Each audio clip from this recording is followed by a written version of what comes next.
And welcome to the Dr. Tech Show, where myself, Pauline Roche, and Sweyn Hunter, and often guests, guide you through the world of online communications in a show which is the brainchild of the late and much missed John Popham.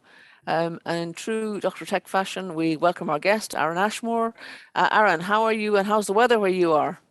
Hello, what a pleasure to be speaking to you both today. We have clouds, I think, white sky, but it's not rain, so that's always a bonus.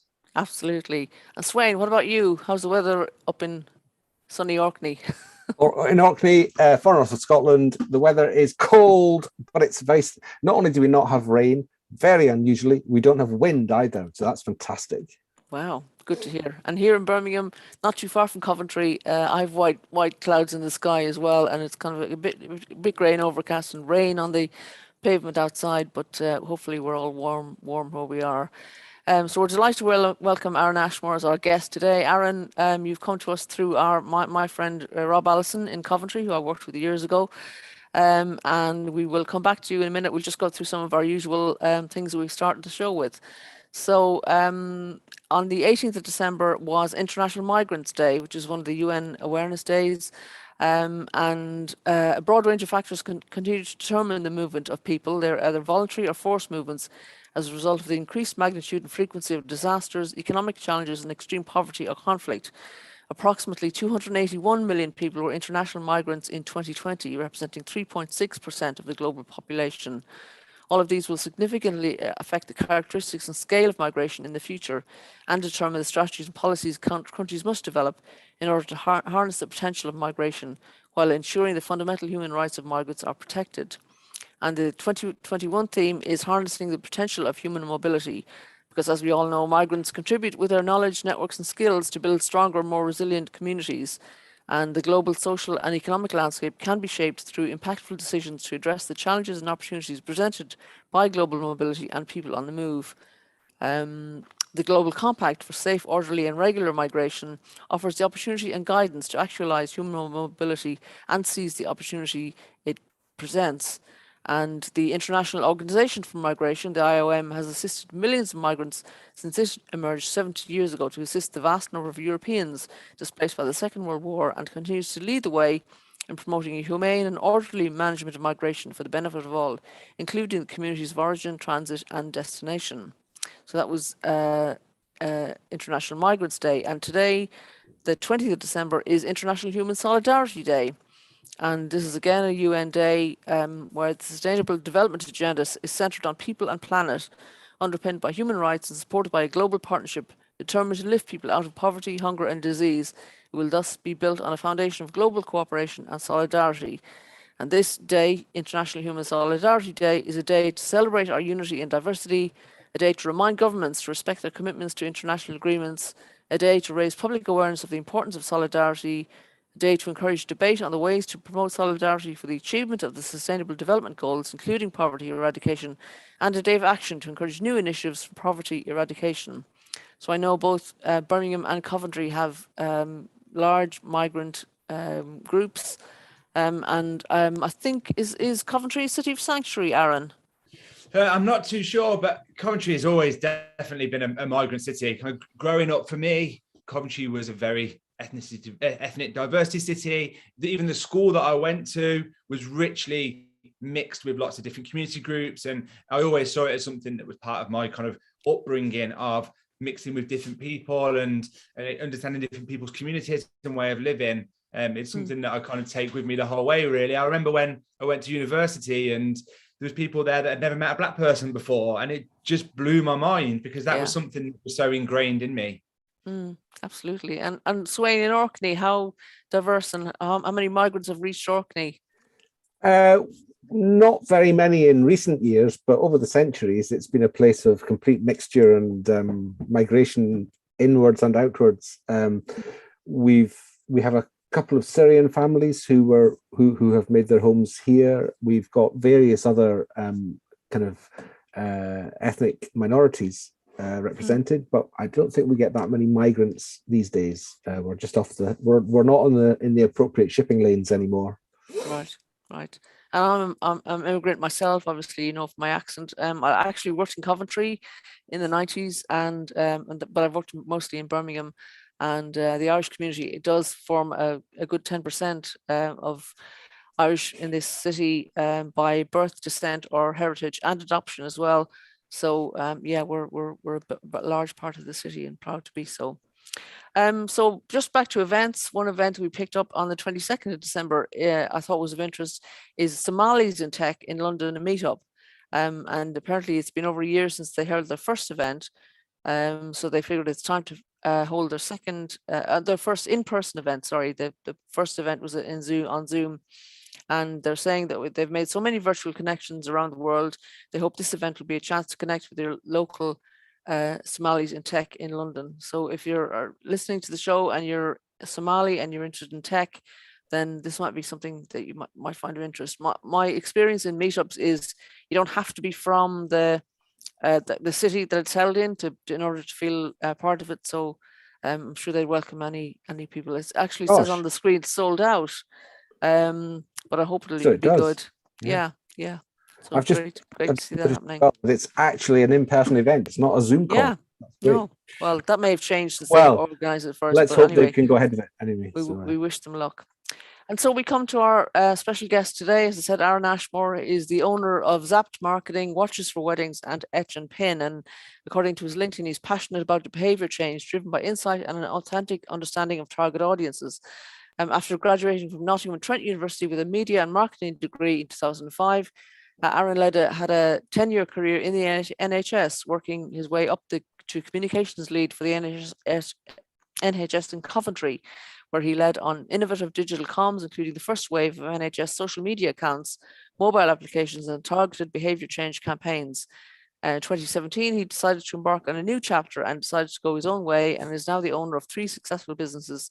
So Etch and Pin, which is a business that celebrates the city of Coventry; Watches for Weddings, which is a wedding business providing grooms with pocket watches gifts to give to their best men and ushers; and Zapped Marketing, a marketing business which provides marketing support to small and growing businesses in Coventry.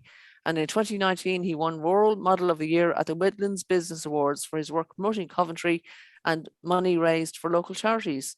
So, Aaron, you're very welcome to the program. You sound like you've had a very busy career altogether, and you still look very young.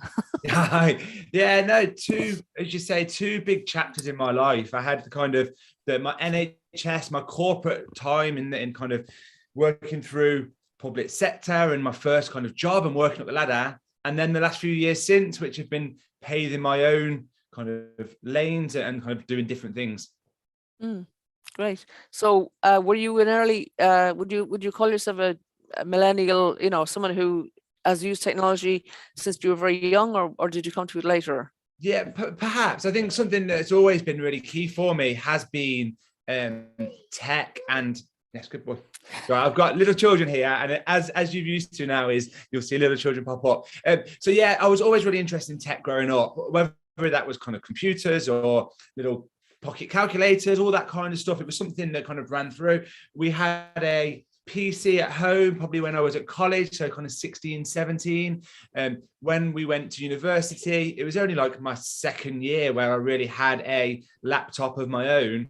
We were very kind of reliant. So it was probably a little bit before where it became ingrained for everybody. But I was always really interested in how tools could help engage with different audiences, and that was something that I tried to as much the second half of university and then through my career at the NHS. So what was it like in the NHS in those early days of social media? You must have seen some things. I think it was almost like accidentally for me. I was in the right place at the right time for it. So long story short, when I first finished university, I thought I could wave my degree in the air and all of these people would come flocking to me because I had this degree that everyone said would be the future for me. And ultimately that didn't happen. I ended up working in a sandwich shop, delivering sandwiches for 2 years after university. And like 2 years is a long time when you finish university and you think your career's ahead of you. And it was catch-22 because I needed to have work experience to get a job, but I needed to have a job to get work experience. I had no idea how to complete an application form. I just thought you handed in your CV and that was all you did. Whereas I didn't realize there was matching it up to job specs and person specifications and JDs. So I was woefully kind of naive in that way. But what I then did is when I was delivering sandwiches, I noticed that there was a communications team at the city council. So what I effectively did was I gave up the second part of my day. So the 3 o'clock to 6 o'clock for free to work for Coventry City Council as a way to get that experience that they were telling me that I was missing. That then led me then to getting a junior job at the NHS in comms. And at that time, I was brought in to be creative, to do different things that the team didn't have time to do. And the first of those was really like Twitter. It was around that time when Twitter first started coming in. And I was there, the young one in the team saying, we should try this. We should give this a go. So it was more of, it was of that time rather than I came with a suitcase full of tools that we could implement. It was almost like, well, I use this, so should we try it? And I think that's where it was around that time where things like mobile apps first started to come in, Twitter, testing on Facebook, because at that time, and to some extent still now, the NHS spent horrendous amount of monies on billboards and taxes and radio ads with no return on investment, with no proof of is this making sense, and at the same time is aimed at everybody. So when you have a billboard, you can't say we only want students to look at that billboard. It's for everybody.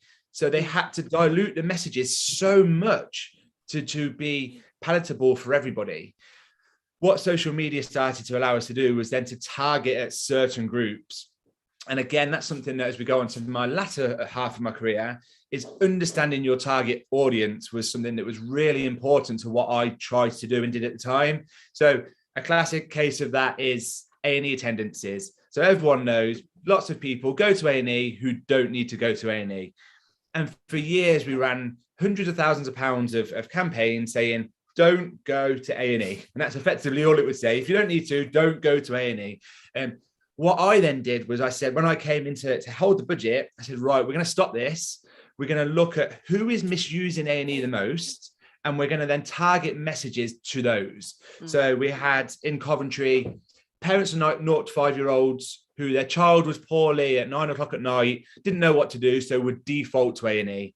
We had students, and in my time at university, I was one of these students when I went to Nottingham, didn't move my family doctor. So I was playing football in Nottingham. You sprain your ankle, you think you've broken it, you haven't got a GP to go to, so you just go to A&E. So then the last one then was girls who needed the morning after pill, but didn't want to go to their family doctor. So they were going to A&E as a way to kind of route that. So we took that data. We said to students, did you know you can temporarily register with a GP on your campus? The girls that need morning after pill, did you know the pharmacy might be able to support you? Or there's 111 if a parent needs services at night. And we had a huge response. The figures we were getting were larger in Coventry than anywhere else on a fraction of the budget. And we're talking 100th of what we used to spend. We used to spend on targeted comms. And the tools, the tech tools are those that enabled us to do that. Everyone knows that Facebook is such a powerful tool for choosing a specific audience. You can show a postcode and aim at a group. We didn't have that before, but obviously we have that now. Yeah, that sounds marvelous. And the fact that you were able to, prove with data that your campaigns were effective. Was it like a lifting the veil on something for your higher ups? Kind of. Sometimes I felt that people didn't like it. I felt that sometimes people will stick by we've always done it this way. So locally in Coventry, my senior management were very embracing of it. They were that they could see that what we were achieving was achieving results. Where I found some stumbling was when I was presenting to national colleagues in comms, whereas they were presenting £1 million worth of TV adverts and then asking me to showcase a campaign that was a fraction of that. Felt wanting me to applaud they were doing this £1 million contract for TV, and I was like, no, that's not what we should be doing. You're getting it wrong. And that was where I did feel some resistance at that time. People say they like change, but they worry when budgets are being cut. So I Locally, we always had support. We always had support to be creative. We always had support to be different. And somebody who played a huge part in my career was a guy called Simon Dudman. And Simon Dudman runs through my story. Simon was the guy that brought me in at the NHS. He took a chance on me when other people didn't. He encouraged me to be different and to explore and to do things differently. And Simon passed away of pancreatic cancer at 35. Oh, no. And he had 2 young children. He was my role model. He was my friend. He was kind of my guide. And then Simon passed away and my outlook on life completely changed. What was before was all around like progression. It just showed me that life is short, and that with myself at that point, so we're skipping ahead here almost to when I was at the NHS towards the end of my career. We had my 2 boys, who had Oscar and Caleb. Oscar was 2, Caleb was just born. And at the senior level the expectation is long hours. And one of them was poorly from school and I have to go and pick them up. And do you really need to do that? Can someone else not go and do it? And there was clock watching when there was the school run. And there were these things that were creeping in that just didn't quite sit right with the work-life balance that I felt was really important at that point, particularly with what had happened with Simon. Yeah. Great. So you decided to make some changes then? So at that point, yeah. So I always say that I was lucky at the point that I left the NHS. I was lucky because I had a business that was doing well alongside it. So all of the kind people say to me, you weren't lucky, you built that a year and a half before. And the thing that I built before was watches for weddings. So as we said at the beginning, I've got a business, Watches for Weddings, which are pocket watches for groomsmen. When we got married a few years before, we gave pocket watches to my groomsmen because a lot of my group had already been married before. So everyone already had a tankard and an engraved pen. And I thought, actually, pocket watches is something a bit different. So I took a punt on it. I put £500 aside and said, let's see kind of how far we can take this. And it took off. And because I was able to tap into targeted advertising and I was able to use my marketing experience, I was in a position where my side hustle was bringing in more than my day job that I went to university for, that I had promotions every 2 years for 10 years. And alongside that came the pressure I was feeling from senior management around juggling a young family at that time. So I just kind of said, and my wife was on maternity at that point. We had a 2-month-old and I wasn't happy. And my wife said to me, just leave. We've proven that you can do this. And we said, you know what, let's give it 6 weeks to make sure this isn't a rash decision. And if I feel this way in 6 weeks, then I'll take that leap of faith of, let's see what happened if I work for myself. And yeah, which is then we did in 2017, and we've just past 4 years now, which seems very surreal. But it was by far the best thing that I did in my career.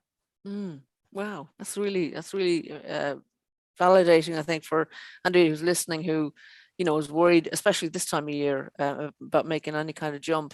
So you don't regret what you did. It was better for you. No. So what happened at that point then? So if I could have taken the watches and grown the watches and made it into a massive, huge business, but that wasn't where my passion was. Like my passion is the marketing side, the behavior change, the mentoring, the coaching side.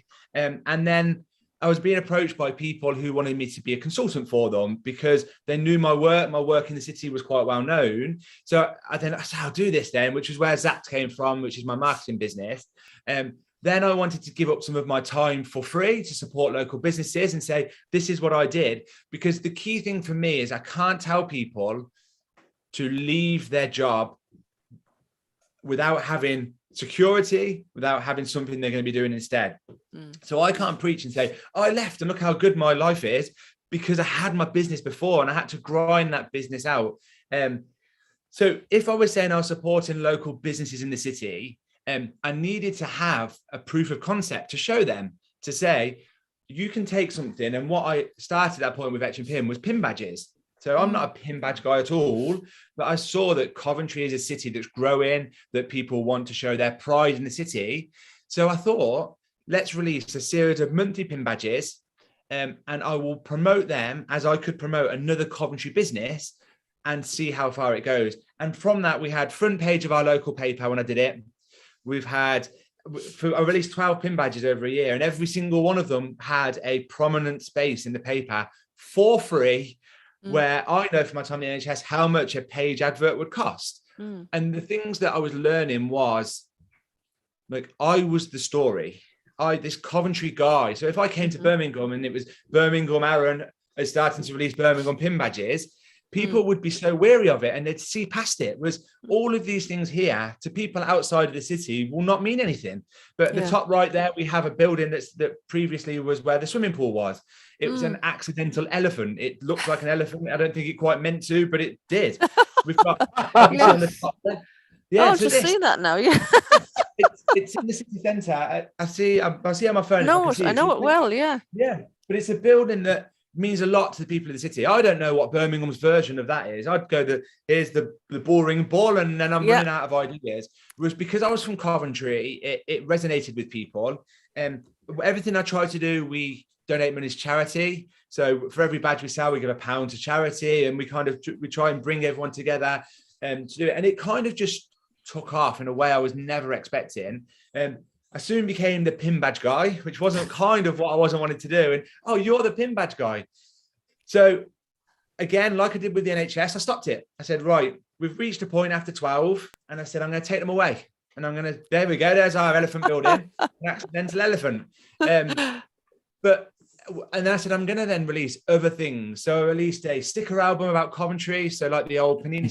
See if I've got one up here. One sec, I'll get it while I'm here so I can show you. Released a sticker album about, so like the old Panini stickers you get back in the day. I released a sticker album of all the city.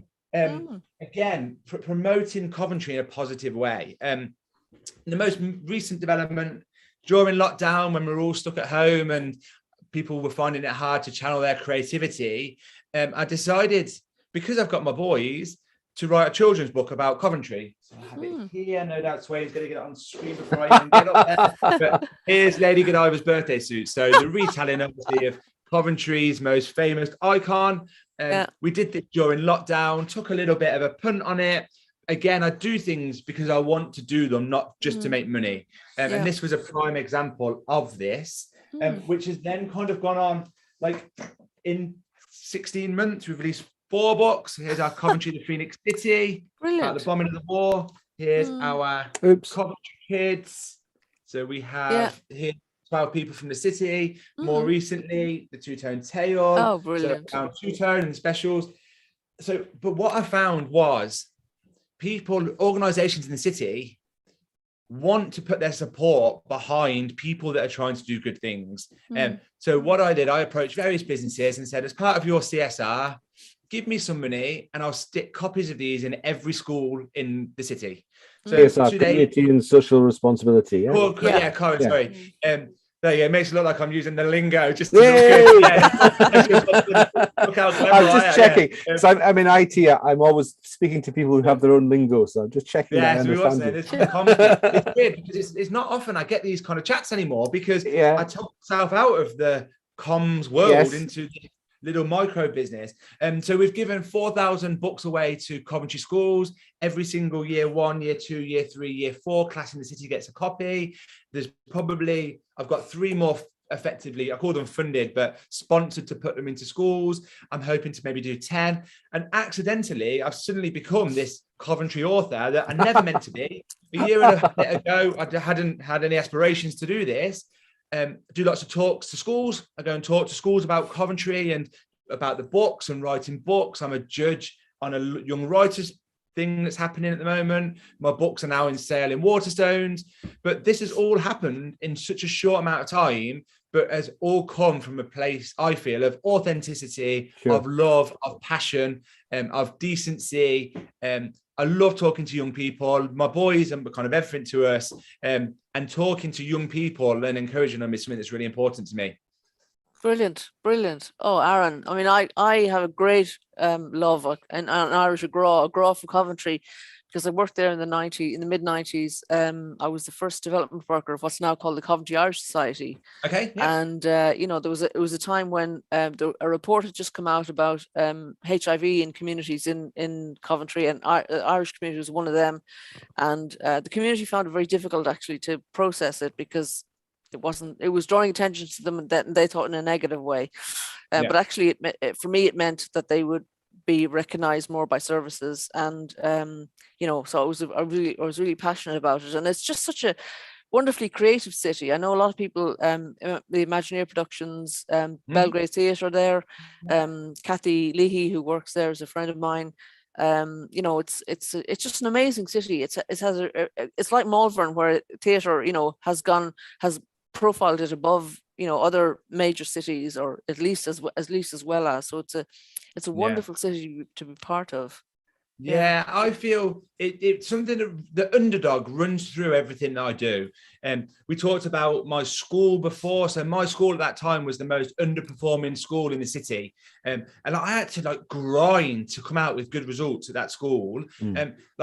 Coventry being the underdog of in the shadow of Birmingham and Solihull and Stratford. And then me, myself, when I finished university and couldn't get a job, I was the underdog of it runs through. And that kind of fight for me is something that does run through everything that I do, is that I'm not one of these to not try. And I've always said, if I lose money, I lose money. At the end of the day, as long as I'm secure, I'll take these punts. I don't buy millions of books in one go and suddenly they're being pulped. I buy a small amount and I'll use that money to buy more if need be. And I think that I really try to be a conduit in the city of someone that says, just do it, try it. I get people say to me a lot, how has no one ever done the things you've done before? How has no one ever released a sticker out? And because they didn't do it. I did it, because everyone's had the idea of a children's book about Lady Godiva, but they didn't do it. And I did it, and I think that's the difference. I like to be a doer rather than someone bemoaning other people for doing it first. Yeah, that's very inspiring. I mean, I'm already thinking of things I could do if I just put my mind to it, and it is just a matter of pulling your finger out and making it happen. So you have these other podcasts as well that you talk about Coventry, and can you tell us a bit more about that? Yeah. So again, during COVID, just before COVID, I had the idea of sometimes I felt the decisions were being made in the city and they weren't being communicated to the people on the ground. There was big decisions being made about services or around I don't know, projects that are launching or being closed down, and the people didn't necessarily know why this was happening. So what I decided to do was approach City Council with the idea of me effectively as someone independent hosting a podcast that looks at two parts. Reasons why things happen the way they do in the city. So the first one was homelessness, for example. We spoke to representatives from the council who talked about the decisions and the work that's going on locally to support people. I then talked to a service, so someone who was actually supporting people when they needed it in their time of need. And then I spoke to a homeless guy, and he told me about what it was like being homeless in the city and how the city do support him, or how they could support him more. So I'm almost trying to be like a conduit of conversation around some of these things that you wouldn't necessarily put in a press release, but people will find value in finding out about them. And then the other half of the podcast is I interview a notable Coventry figure, so somebody that's delivered things in the city. So one of the ones recently was David Moorcroft. So he's in my thing. So David Moorcroft's an Olympian, so he ran at 3 Olympic Games. He's someone that's really important in the city. So I sat down with him, to tell me about his relationship with the city. And I think that people from, it's really strange when I talk to people outside of Coventry, I must look like this really strange Cov fanatic, and I'm not that way in particular. I'm just somebody that sees that Coventry there's so much good work going on in the city that could be done more. And people would always encourage me when I did the pin badges, do a Birmingham pin badges, do Solihull pin badges. And I said, do you know what? Actually, what I'm going to do is I'm going to drive a stake in the ground in where I'm from. I'm going to say, people are going to know me in Coventry. And I have to say, and it's big-headed of me to say, but people know me in the city now. People do know who I am because of the work I'm doing in the city. And we refer to, I think we've got a mutual friend, Pauline, in True Powell. So True and the NBCC Awards gave me role model of the year just before COVID for the work that I'm doing. And this was before the books, this was just on there. And that room at that time was very Birmingham heavy. And when there were people in my category and then they read all their names, everyone got huge loud cheers. And then they said my name and I got polite claps. And then ultimately I then won it. But again, for me, that's almost like a microcosm of what I'm trying to do is that Coventry is seen as small Coventry in the shadows of Birmingham, but we're trying to punch through. Absolutely. And Coventry has, an amazing data. We talked about data earlier. Coventry City Council. I know some of the people there through the West Midlands Open Data Forum that I used to chair, and their grasp on data, and they're wanting to have people ordinary people in Coventry understand data and use data to make better decisions. I think is really clear. I know, yes, I know some of the people there. I don't know if you have any contact with the City Council Insight team, but yeah, they were really powerful for us when I was at the NHS. So some of the stuff they gave us, their public health profiles that they used to have were amazing, because they would say, if you want to target this audience, this is what they like to see. They like the older people in the city like to have a letter through their post, or the elder people in Fosal like something different from what people in Radford did. It's amazing work to what the Insight team do. Yeah, brilliant. And I'm trying to do a similar thing in Northfield, where I'm digital literacy coordinator now for Northfield Community Partnership, to try and because you can spread your whatever you're doing widely, but it's more effective if you can target certain areas to reach people. And I think more and more, I think people are starting to see that more. I think they are. I think target audience is becoming more and more important. Too late for some people. I think they've kind of set this out. The pin badges, I had 20 people, physical people, who I thought, I want them to buy the badge. And if I could communicate my messaging at those 20 people, there are probably another 1,000 people like them in the city that I just don't know. And I think that profile is really important, is to understand your audience, and then your messaging to those groups can be so much clearer and effective.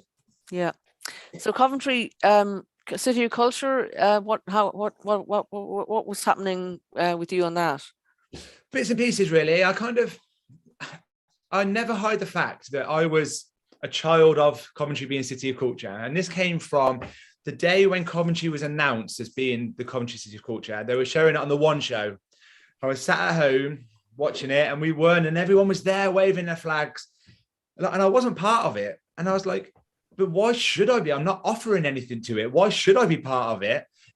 So that was when Etch and Pin, or the idea behind Etch and Pin, kind of came from, was my way of saying, make me part of the conversation. In terms of working directly with them, I've tried not to do too much, if I'm honest. You don't want to seem like you're in the pockets of the kind of bigger organizations. They sell some of my stuff at their shop, which I'm really grateful for, but the independence of me is what I think makes me special. And I don't have to dilute what I'm saying because I'm being paid by people.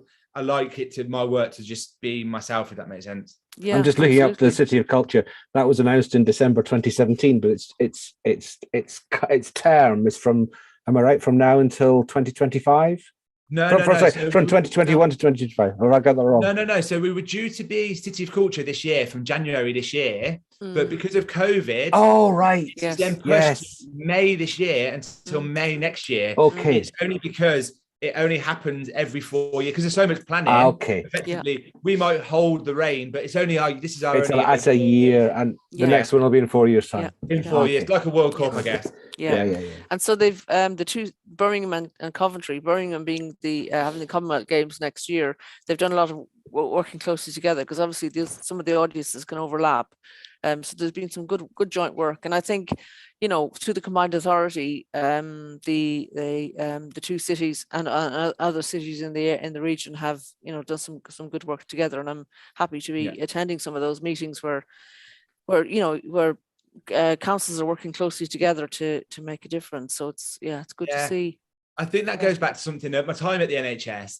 I remember we used to have almost like a mini war with Warwickshire NHS. So our closest neighbour, of who could do the best flu campaign. looking back, I cringe on it now. I was like, why didn't we just work together? Yeah. Why did we just save money? We just save creative companies creating things for us. Why didn't we just work together and create one across? Because I think at that time the NHS was so fragmented, and I think things are joined up a lot more now, particularly in Coventry. Coventry and Warwickshire do work well as one now. But yeah, I think it was a sign of the time. I think there was more money in the system than there is now. So there was the luxury of doing your own campaigns. Yeah. It's good to see, and the collaboration has been a watchword for us here on the show and kind of in our lives. I think generally the kind of things we both get involved in tend to be ones where we can support other people and organizations just to kind of be more prominent and be happy in what they do and share what they do. I mean, Sweyn has got a plethora of online work that he's been doing over the last year. Sweyn, do you want to tell us a bit about the some of your highlights for the last year? Oh, I don't know. It's difficult to think of stuff at this time of year other than looking forward to Christmas. But yes, I mean, generally speaking, try and avoid reinventing the wheel and try and use experience that's been gained in one thing in something that's either similar but in a different place, or in the same place but different. And just that's the way I tend to work. Yeah, I'm particularly thinking, Sweyn, of the Orkney Science Festival, because I think that was a game changer for me. Seeing something so marvelous we have brought to life really online. We have the second oldest science festival in the world here after Edinburgh, which was the first.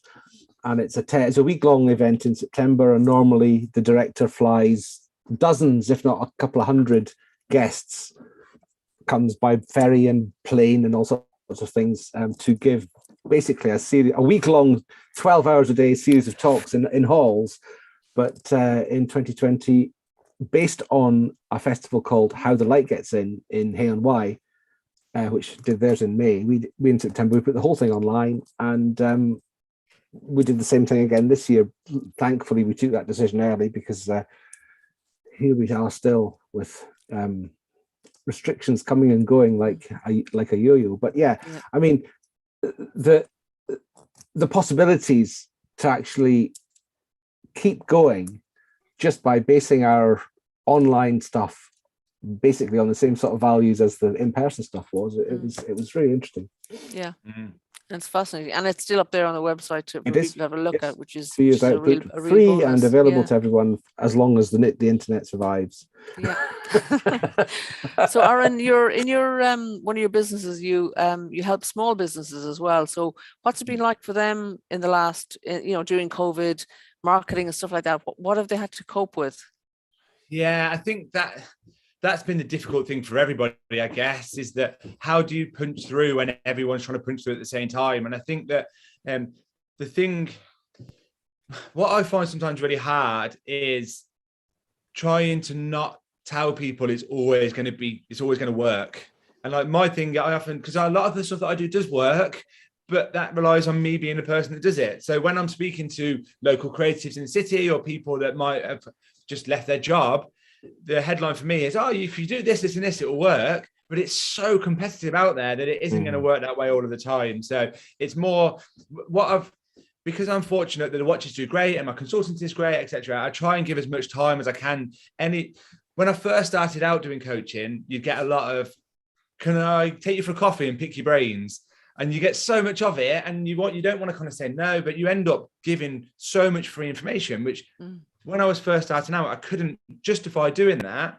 Whereas now, because I'm fortunate to have other businesses that are doing well, I try and do as much of that stuff as I can now. And I really encourage, if there's anyone watching today that aren't from Coventry, that just want to meet for a Zoom call, or if they want to come to Coventry and see me, I try and do as much as I can now. I don't charge, it's very rare I charge for my kind of light touch comms and advice and anymore, because everyone just needs a little bit of support or guidance in a way that kind of a couple of years ago, they probably, I don't know, it's just a tough time for everybody. I don't think it's the effects of how this time's been are not going to be seen for the next couple of years. I don't think long-term effect. In all sorts of digital areas, we've understood gradually over the last year or two as well that it's not enough to point somebody to a website sometimes and say, go and read all that and try and make sense of it. It's the one-to-one, whether it's in person or through Zoom. Personally, I don't care which it is. I'm equally happy to meet you now today. Hello, Aaron, on Zoom as I am in a room. Like but that's right. Yeah. And in a month's time, I'll not be able to remember whether I've met you or not, but I know who you are, and I know that I've spoken to you. So I think it's the interaction that a lot of people need at the beginning of when they're thinking about things to firm up their ideas. So it's great to hear that sort of coaching and mentoring is going on. It's that kind of assurances sometimes, is that people can be so close to their businesses, they don't realize what the problem was. I was holding a workshop, and there was this guy who repairs bikes. So he's a bike repair guy in Coventry, one-man band. He's got his van that he supports people with. He was saying to me, it's just not working. I'm not getting the business that I need to. And I said, so what are you doing? He said, I'm doing targeted social media advertising to try and get people who live in Coventry who need their bike fixing. I was like, okay, blah, blah. Ultimately, what he was doing, he was communicating to commuters who were traveling outside of Coventry in the day. And then when they were getting home at 6, his shop was closed. Mm-hmm. So I was like, if you're communicating to that group, your shop needs to be open till 9 o'clock at night. I said, because they're the ones that need you. You effectively need to communicate with those that are coming into the city between 9 to 5 or outside of 9 to 5, the ones that are in the city. And he looked at me, he said, I feel so silly. He said, I've been doing this for like 2 years. He said, I couldn't work out why I wasn't communicating to the right people, because physically his group that he was communicating with, the commuters, were commuting out of the city during his opening times. And he was a sensible guy. If I had that same problem and he saw me and I told him that problem, he'd have picked up on it. But sometimes people are so close to their business that they just can't see outside of it. Yeah. So do you, I find myself doing this because I've done some work around social media, so I've mostly self-taught, although I have done a course recently. Do you find yourself sort of saying, why don't, wandering past shops and stuff and saying, why don't you do this? Like I know a lot of women who are starting off in business and they'd have a Twitter account or whatever, but nobody would know it. They never advertise it. They never hung a sign up that says, I'm at whatever it is. Some basic stuff. Yeah, but I'm at the same time, I'm a behavior change expert. I am a communicator. I'm social media. So what I did last year. So at one point, I've got 3 businesses and myself, and I had 4 social media accounts for all of them. So I had to line them all in a row and say which of them is not delivering for me, because it's such a long time to spend. So even something like my watches. So it's probably my biggest business. We sell all over the world, thousands of watches. If you went to my Instagram now, I've probably not updated it in a year. Because I was not getting a return via that medium. So why would I spend all of that time doing it? The headline for a wedding business should be, you have an online presence and everything is on your social media. But ultimately, I think if your stuff sells well, and I do really well on Etsy. So Etsy is the homemade eBay. If you search for pocket watches, I'm pretty much the top thing on there. Yep, because of the work, I can guarantee that you are, as of this morning. Because of the watches, because of the reviews, because of the sales. So I'm pushed up on there. So I don't have to, and I do spend a little bit of money per month on Etsy and marketing, as in their paid advert. That is the only marketing that I do for what is my biggest business, because the product's good and I've got eyes on it through Etsy. I could probably generate another 20%, 10% income on that by slaving on social media and all of that, but actually it just doesn't justify the amount I'd have to pay for the watches and the boxes and all of that stuff itself, plus all of the paid social media advertising. I ultimately decided for the watches, it's fine. I don't need to do anything. I don't update social media for the watches because it generates its own. And I think that there is something around, I see some people that I see follow, and they've got 200,000 tweets, a business, and they'll have 250 followers. And I'm like, that's not working. That's not working. You've only got 250 followers and you've done 250,000 tweets. Like, what they might be better off doing is putting £40 aside each month and doing some very targeted social media and maybe they're doing that perhaps, but they must be spending that time tweeting and tweeting and tweeting. And I think that for me, I try not to do work unless there is a direct return on investment, really. Which is different to a lot of people. Yeah. Can I ask you something, Aaron? And this might sound like free consultancy, but anytime. we do reach a lot of people around digital inclusion, and the dilemma is me and projects, some projects similar to mine are trying to reach older people who aren't necessarily they're not digitally, we're trying to digitally include them, so they're not here already. So how do you, using marketing and communications, reach people who aren't in the place where they can get more help? Do you know what I mean? You go to the place that they're going. Yeah. That's my biggest advice. So again, at the NHS, we used to have stalls that we'd put up at places, and we'd try and connect with people with diabetes, and we'd go to supermarkets. Actually, what you should be doing is finding out, where are the people who've got diabetes meeting? Are there support groups? And suddenly, if you go to a supermarket and you're trying to hit people with diabetes, there might be 5 during the day. If you go to a community group where there's 30 of them meeting together, you're hitting 30 in an hour. Rather than 8 hours hoping to find somebody. Like, there will be community groups for people who want to learn more about digital, who are a bit older. There must be Facebook groups that you go to those groups. And even on my watches, when I was doing quite a lot of targeted social media, I've got reams of Facebook groups of people who are getting married. There's like weddings in Coventry, weddings in Birmingham, and I'd put something in there, and I generated quite a decent kind of hit. But you go to them, you can't expect somebody to go to you. You almost have to go to where they are. Yeah. I'm glad to know I'm on the right track then, because I've identified the groups where their older people are meeting, and we're starting to go out to them to kind of show them what we can do. And it's good, because sometimes you kind of feel you're not doing the kind of the shiny thing, and actually shiny is not where it's at. It's building the trust and putting the time in. Authenticity. Sure. Something that runs through everything that I try to do is people will see straight through glossy. They'll see straight through it. Yeah, good. That's really good. So what are your plans for the next coming year, Aaron? Have you got any new ventures in mind, or you carry on what you're doing?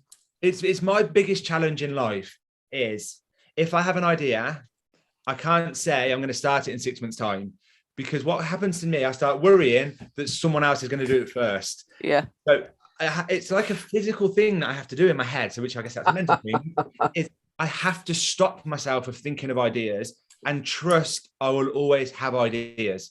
So if you said to me now, right, plan out your next 2 years, I'd come up with 20 ideas. And then I'd panic that someone is going to do them first. So I have to put a mental block in my head to say, don't think of them until you've got time to be able to think of them.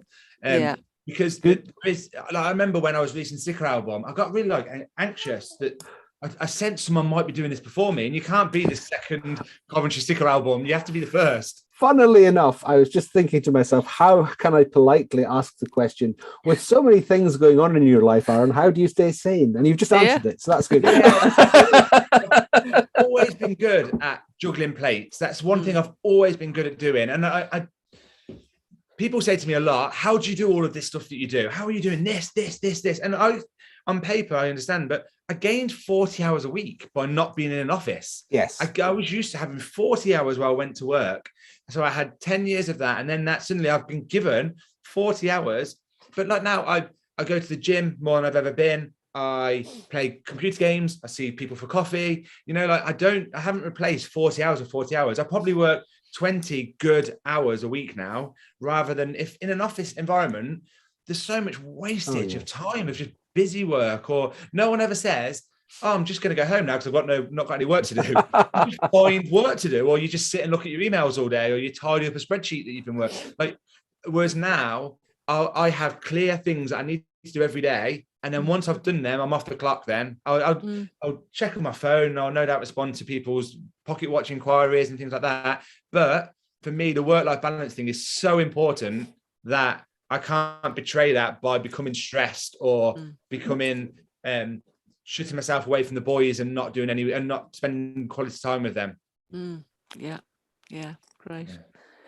So Coventry as a football team as well. Are you in any way interested in what goes on with Coventry football?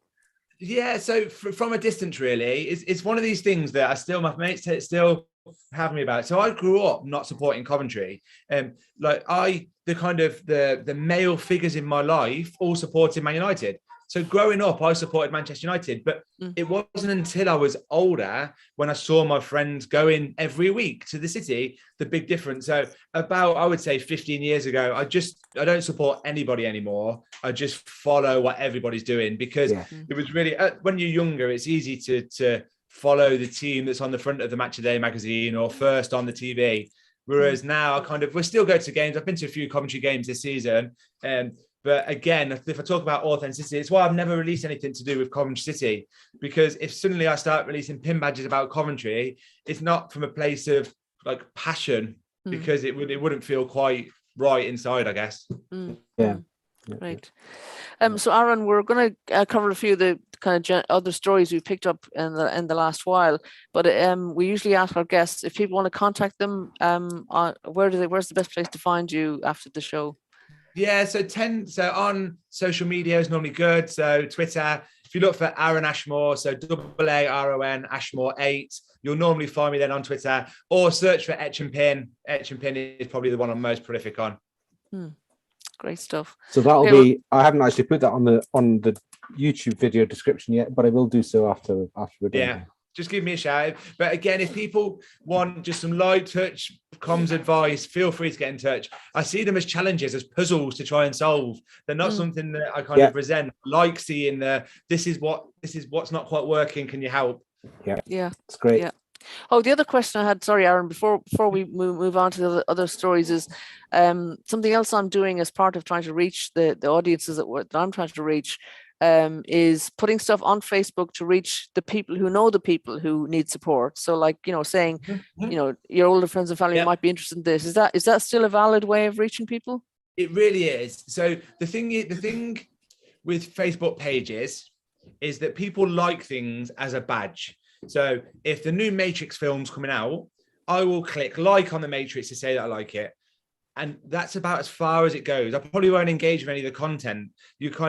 And again, when I talked about lining up all my social media accounts, the reason to get rid of some was actually what are people getting from it? So I do think that is a good method. Just don't rely on putting things on your Facebook as the way for people to see it, because I've followed so many local businesses. It becomes noise. You just don't connect with it. Try and find ways to get that in front of the eyes of, and even things like, I'm not afraid to encourage people to use the old parish magazines or the community book that comes through the door. Yeah, I think they're really good marketing, because it comes through the door. Even last night, I passed the one that I read to my wife and said, "Oh, look, they're the ones the free ones that you think are antiquated now and wouldn't work in a digital age." I noticed every single advert in there. Yeah. And notice boards as well. They're still around the place. People still use them. 100% notice boards, anything like that. Even flyers. There's still something around, like you can get, often think people like the window cleaners, you can pay them to put them through the doors, the flyers. There is something I like that. Yeah, the messaging has to be right. It has to be clear and it has to be targeted. But I'm never against going hand delivering letters when you're into leaflets to people in town. All of that stuff I think is powerful over just putting things on a Facebook page and hoping people are going to come to it. Yeah, absolutely. Great. Okay, so we've got a couple of stories, Sweyn. The big issue one, I think, was the most one that kind of stuck out to me more, because some big issue sellers now have cashless payment devices. So this is one. Have you got it up on screen? It's never been more important to stay connected.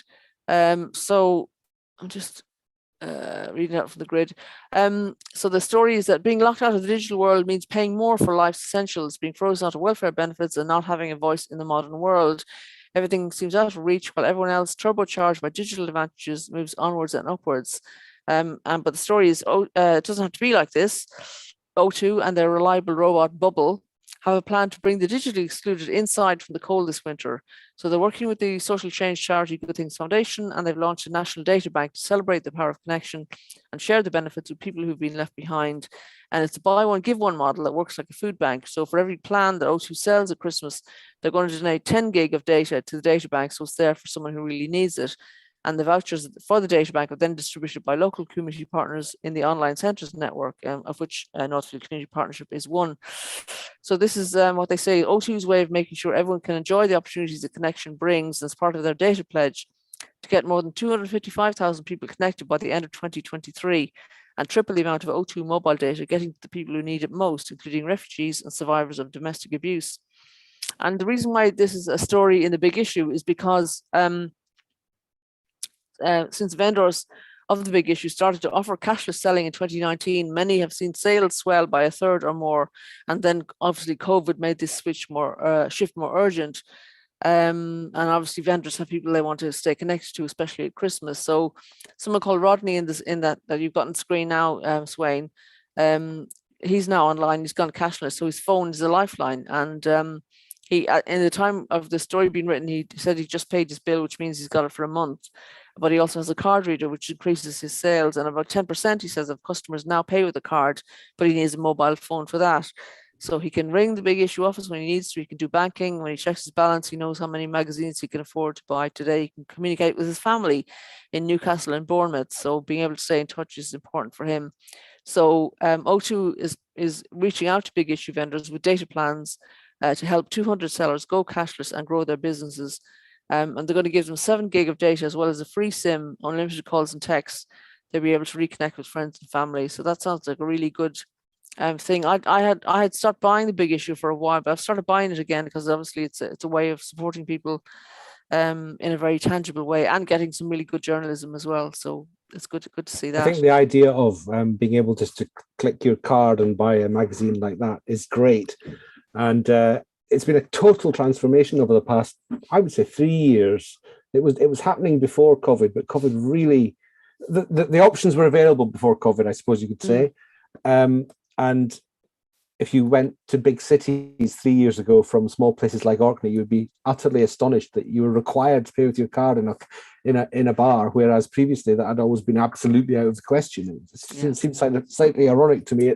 Anyway, and then with COVID, even the burger vans and the fruit stalls and everyone has this tiny little thing that you just click on that everyone seems happy with. It doesn't cost them a fortune and makes life for them far easier to sell stuff, and for us, rightly or wrongly, far easier to buy stuff. It's amazing and safer. And I think the big issue is supporting their sellers to move on with that. It's just absolutely excellent. Yeah, it's great. Have you much experience of cashless systems, Aaron? The bits and pieces, really. I think I don't carry money at all now. Like I can't even remember the last time I had money in my pocket. Just because between my phone and even my wallet now, I'm happily, if I forget my wallet, I've got you can pay on my phone. Like it's just become so natural to do that. Like that. And if you think about all the different things you used to have to kind of take out with you, the wallet was one of the key things you had to do. So I think I've seen firsthand how it supports local creatives around, I think you allude to like fairs, like Christmas fairs, and you go to lots of different creatives. Me and Oscar went to one, my lad, and it was like a comic book one. There was lots of different ones. Back in the day, I'd have taken £30 with me and divvied that up between 6 sellers. Whereas now I was finding myself spending £10 on each one because I didn't divvy that up, or I didn't have to think, I'll go to the cash machine. Yeah. For me, with comms, anything that reduces a barrier is really important. Yeah. So if the barrier is you need to have money to do that, and you can find a way to get past that. Again, we talk about my watches. I've got at the time 2 styles of watches, one that cost me less. And the thing that people told me to do was to make the price the same, because if you had 2 watches at a different price, even if there was an inferior watch, you could say, it's a decision. They'll wait to speak to their girlfriends and say, can we have a chat about it? As soon as I made them the same price, I sold more because there was not a conversation, there's not a barrier for them to buy. Yeah. And I think that something like that, the cashless, is really important because there's not a reason to say no, I guess.